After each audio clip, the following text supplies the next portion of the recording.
afternoon. My name is Elena Nunley, coordinator of the New Life Now weight loss program at Baptist Hospitals of Southeast Texas.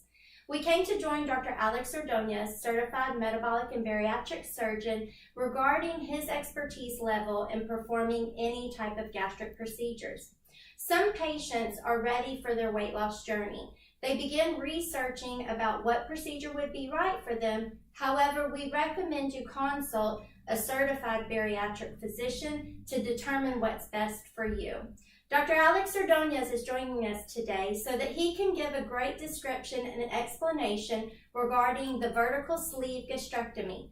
It's a common procedure done here at Baptist Hospitals in Beaumont, so we'd be happy to have you come and have a consult with him in his office. Hi, how are you? So yeah, the vertical sleeve gastrectomy it's like people know it as a sleeve. It's become the most popular weight loss surgery in the past few years. I would probably say in the past 5 to 10 years. This surgery was actually the first step of another procedure that was done probably about 20 years ago. It was called the duodenal switch. So what happened is they would bring the patients initially, they would do the sleeve, and then after 3 to 6 months later, the patient will come back to undergo the second part of the operation. And then during that time, the idea was to make them lose some weight to facilitate and decrease chances of complications for the second operation. But then they realized that a lot of patients were doing really well, were losing a good amount of weight. Just with the sleeve, this is the time when a lot of surgeons started to do just the sleeves as a primary weight loss procedure. So after that, because basically of its safety profile, is a very safe surgery. It has a really low chance of patients having issues, complications. There's research studies that show that it's safer than actually taking somebody's gallbladder out. So it gained popularity because of that. It doesn't have as many potential issues with the bypass. Not to say that the bypass has a lot of potential issues, but if you compare both, the sleeve is always a little lower, has a little lower chances of having complications.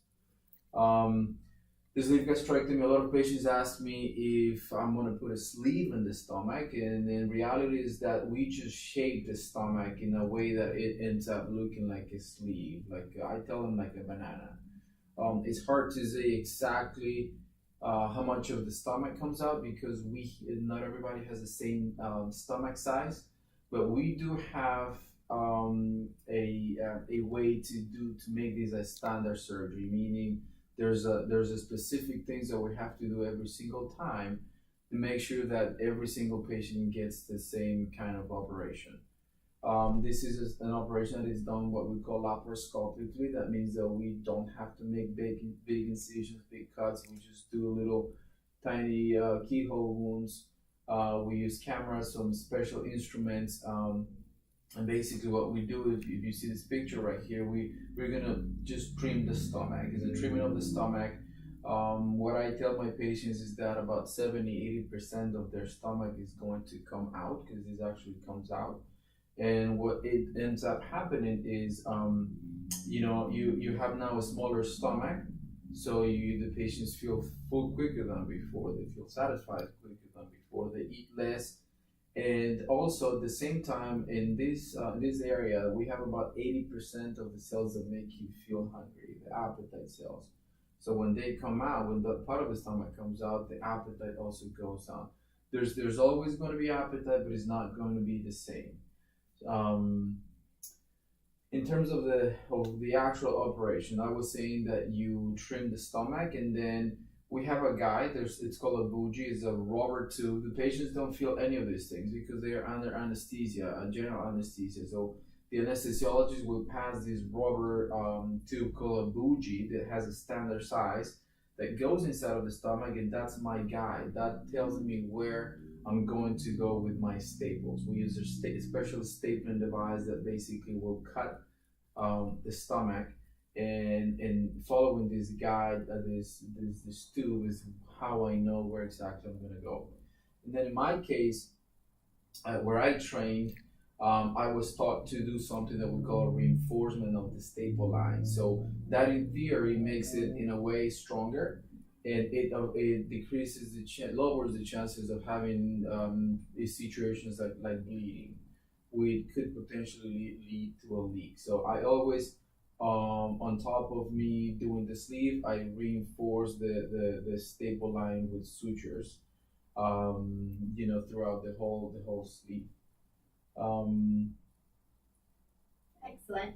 Well, thank you so very much for that guide. We're so pleased to also recommend that Dr. Alex Ordonez sits on many different committees that have now been published over the manuals of these types of procedures for patients undergoing bariatric surgery. Through his fellowship at the Cleveland Clinic, he was able to become a true expert and now is a certified metabolic and bariatric surgeon. Thank you so much.